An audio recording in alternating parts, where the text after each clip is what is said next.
स्वः तत्सवितुर्वरेण्यं भर्गो देवस्य धीमहि धियो यो नः प्रचोदयात्। ओम शांति शांति शांति। Namaskar my dear friend, I am going to present a most sacred and secret video about Annamalai Swami's Mahasamadhi. Sri Annamalai Swami's Mahasamadhi. Sri Annamalai Swami attained Mahasamadhi on November 9th, 1995 at 4:45 a.m. His caretaker Sundaram Swami recalls those final days and moments a divine incident. This incident happened a few months before Sri Annamalai Swami's Samadhi. Swami rarely woke me up during the middle of the night, but that night I heard him call for me. It was around midnight. I got up and went to him. He was sitting upright on his bed. He told me 6 celestial luminous bodies have come to see me.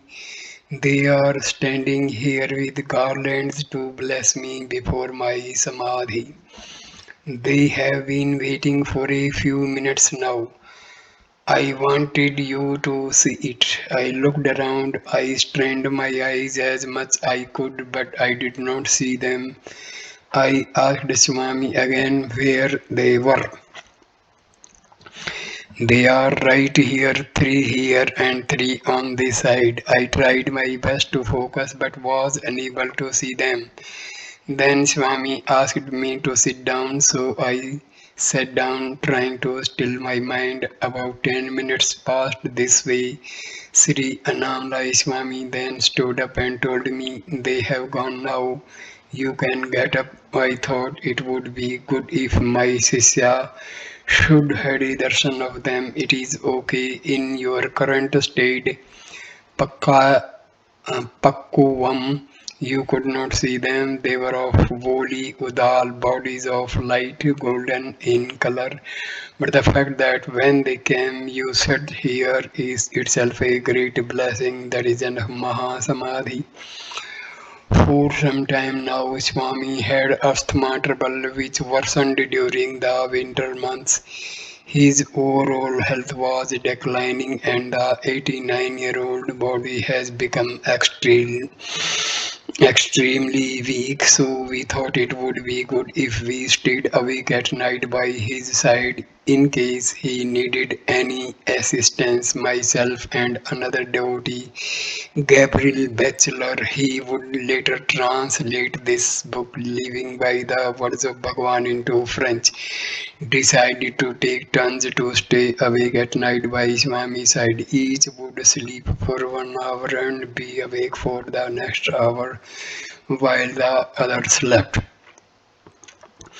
The previous evening, November 7th, Gabriel asked Swami a question. For the last 25 days, I am seeing your body undergoing tremendous pain. Is it bothering you? How does it feel inside? Sri Namlai Swami had been lying down for a long time, but hearing this question, he got up and sat on the bed. He then replied by quoting a song by Sri Pattinathar, the translation of which is, a Jivan Mukta's body is when involved in any work, even though it is in any amount of suffering, his state will be ever in silence.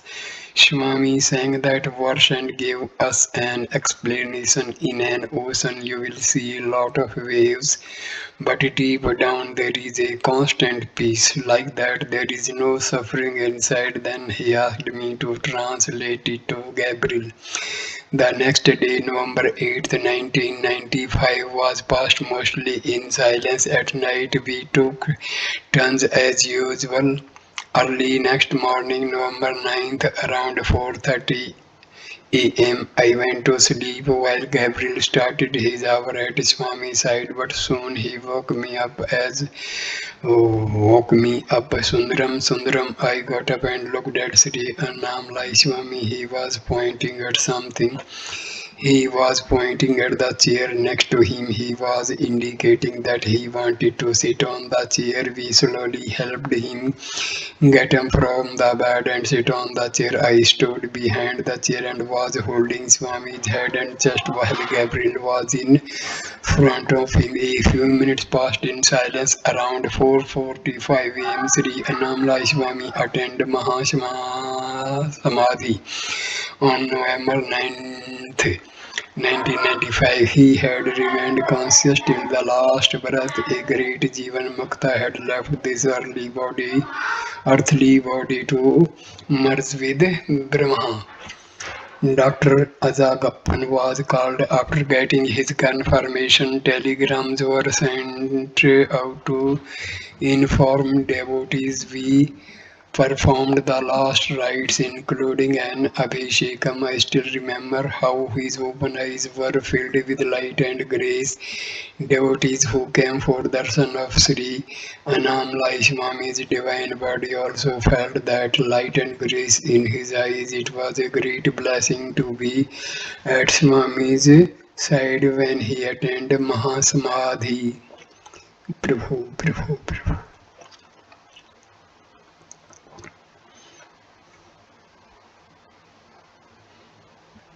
My last request toward the final days of Sri Annamlai Swami, I had asked Swami what would happen to my spiritual journey. I asked him who would free the soul. Swami replied that there was nothing to worry. Another Jnani will come, he will take care of you, he said. After Sri Annamlai Swami's Mahasamadhi, I was grief stricken. 21 years of service to my Guru had ended. At that time, I was also managing the Annamlai Swami Trust and all its activities. I continued these activities for another 8 years. Still, there was no peace in me. After considerable thought, I decided to hand over everything to Sri Ramanashramam as an offering to Bhagwan and travel to the Himalayas to get a change in place and find some peace. After completing all the formalities and dissolving the trust, I left Tiruvannamalai. For 6 years, I wandered across the Himalayas region, and once again there I was blessed to meet so many Gyanis. Yet another 6 years, I realized that my heart was in Tiruvannamalai, so I returned in the year 2006 and spent the next 4 years in solitude and doing Giri Paridakshina every day around Arunachala. On that Girivalam road in 2010, I met Sri Mahaprabhu, a rare and unique Brahmagyani. He compassionately took me in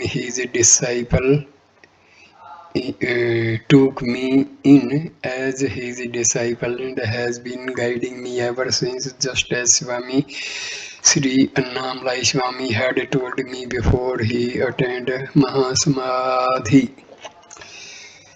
So, thank you, my dear friends, for watching this wonderful video. Please like, comment, and share the video and subscribe the channel. Thanks a lot. Namaskar. Namaskar. Namaskar.